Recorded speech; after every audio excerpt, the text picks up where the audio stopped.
Next on Worcester News tonight, Central Massachusetts is gearing up for Super Bowl Sunday, and one local farm has Tom Brady the Goat rooting for the Patriots. Plus, two Central Massachusetts breweries release a beer to honor fallen Worcester firefighter Christopher Roy. Good evening and thank you for joining us. I'm Brittany Schaefer. Cold temperatures blanketing the area again on Friday with temperatures well below freezing. But can Central Massachusetts expect a warm up soon? Let's send it over to meteorologist Tim Kelly to find out. Yeah, we made it up to 15 at the airport, close to 20 downtown. We're going to break 20 tomorrow, and we're missing some snow for a change. Well, it's not really a change, is it? There's been more snow south of us and north of us this winter.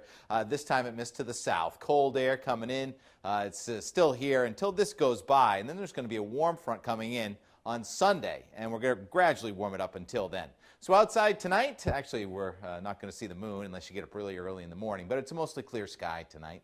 And there goes the temperature back to the single numbers and away from the city in the lower elevations with calm air. Dry air. We're going to go sub-zero in a few spots, but most of us about 5 or 10 degrees. Wake up in the morning, sunshine. It's going to fade. There are a lot of clouds. There's some snow at the ski areas north. That's a cold front. It's not really going to make that much progress. So just a perfect winter sports day with not too much wind. A high temperature tomorrow, close to freezing, and we're just above freezing on Sunday, and then a little bit of a February thaw early next week, but then a busy 10-day forecast in a few minutes. And if you're looking for fun ways to warm up during these cold winter days, there are a few spots in Central Massachusetts you can try. Whether you're in the mood to just browse or work out, our Olivia Lemon joins us now with more on different activities you can do. Olivia? Brittany, after days of cold weather coverage, it looks like I got the right assignment today, getting to report inside, checking out a few places that are sure to keep you warm. Both Tower Hill Botanic Garden and Hot Power Yoga Center say it's a great day to stay inside. People were just clamoring to get back in. The warmth inside Tower Hill Botanic Garden offers an escape from the winter. The garden is open after being closed for the month of January.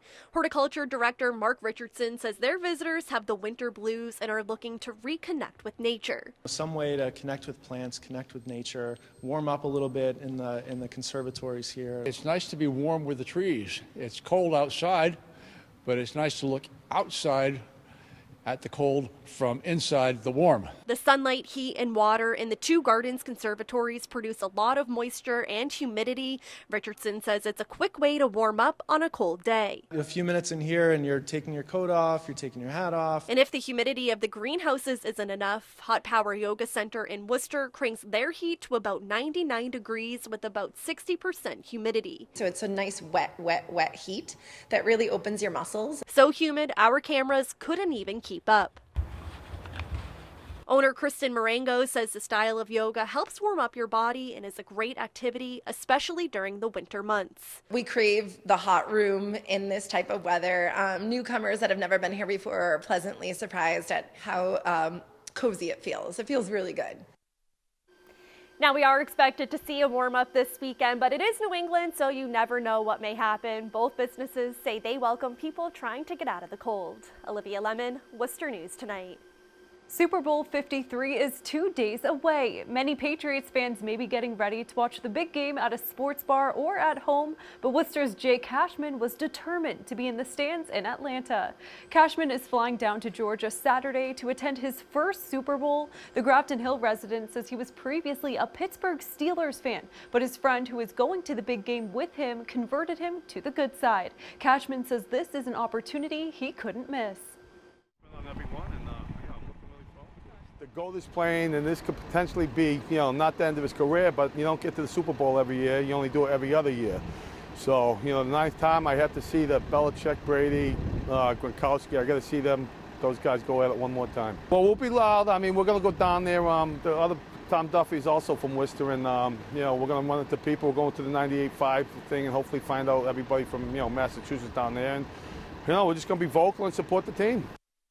And Cashman's predictions is the Patriots will come on top 31-23. And Patriots fans range in all ages and sizes, but some have 4 legs. In Berlin, a farm has 2 goats named after Patriots players. And as our Rosalind Flaherty shows us, Tom Brady the Goat is a little bit like the quarterback. While this GOAT is preparing for the Super Bowl in Atlanta, Tom Brady, the GOAT, is keeping warm in Holden. Since Tom Brady's the GOAT, we knew we had to name at least one Brady. Brady and his brother Edelman were born during the AFC Championship game last year. Lilac Hedge Farm says they wanted to do something fun to interact with their customers. We put it on Facebook to have a naming contest for these two, and the winning name was Brady and Edelman. And just last week, the two got a sister named Giselle. We decided to stick with the theme and name her Giselle. With a big game approaching, how about a prediction from the GOAT? We're here now with the quarterback, seeing if he has any thoughts on this weekend's game. Tom Brady, what do you think? Perhaps taking a page from Patriots head coach Bill Belichick, this Brady didn't seem like he wanted to say too much.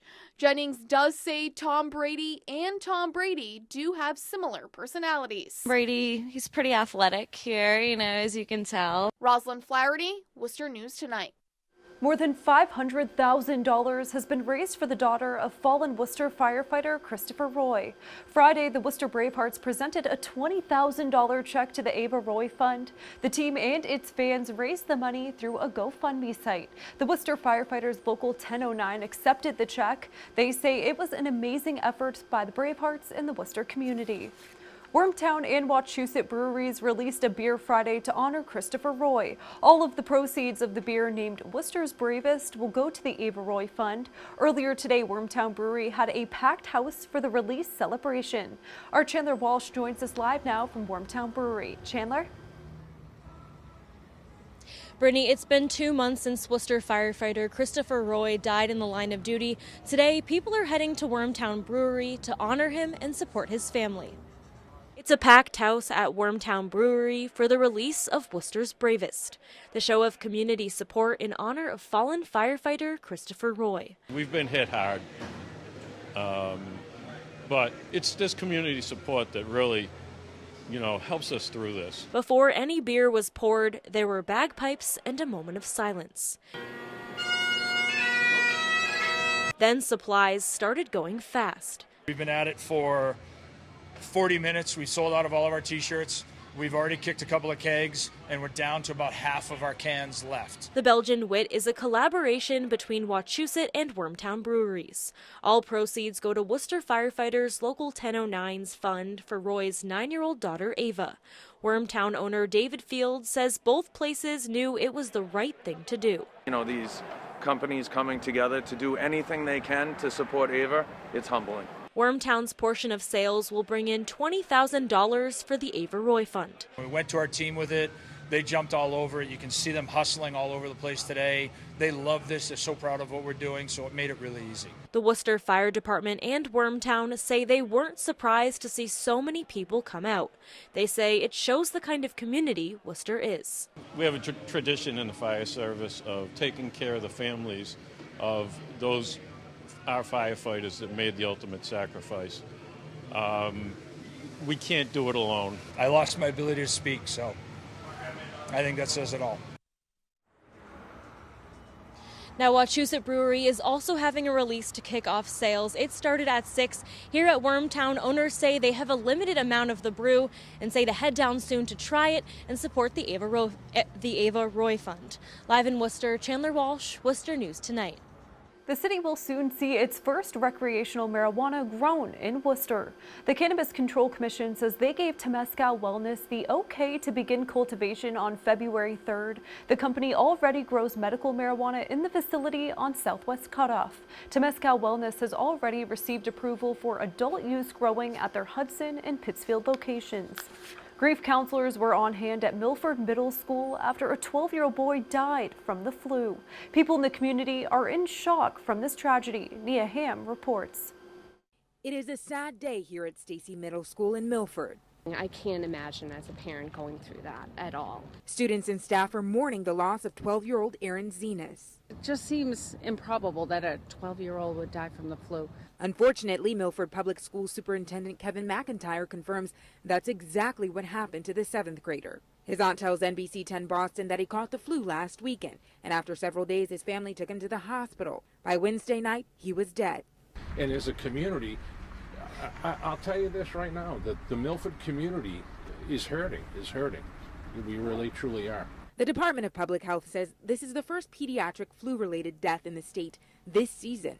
It has parents like Susan Boudreaux shaken up. I mean, complications do happen, tragedy happens, and it's beyond heartbreaking. Which is why these moms say flu shots are a must. I have children that have health issues, so it's almost required for them to have the flu shots. My son also has asthma, so he can also get major complications if he doesn't get the shot. So our whole family gets them. Nia Ham, Worcester News Tonight. If you're seeing Red Friday, it's all for an important cause. The American Heart Association is asking everyone to wear red today to raise awareness for women's heart health. 1 in 3 women die from heart disease and stroke each year. It's the #1 killer in women. According to the association, 80% of heart disease cases can be prevented. This is the 15th year the Go Red for Women campaign has kicked off, and the day kicks off the National Heart Month.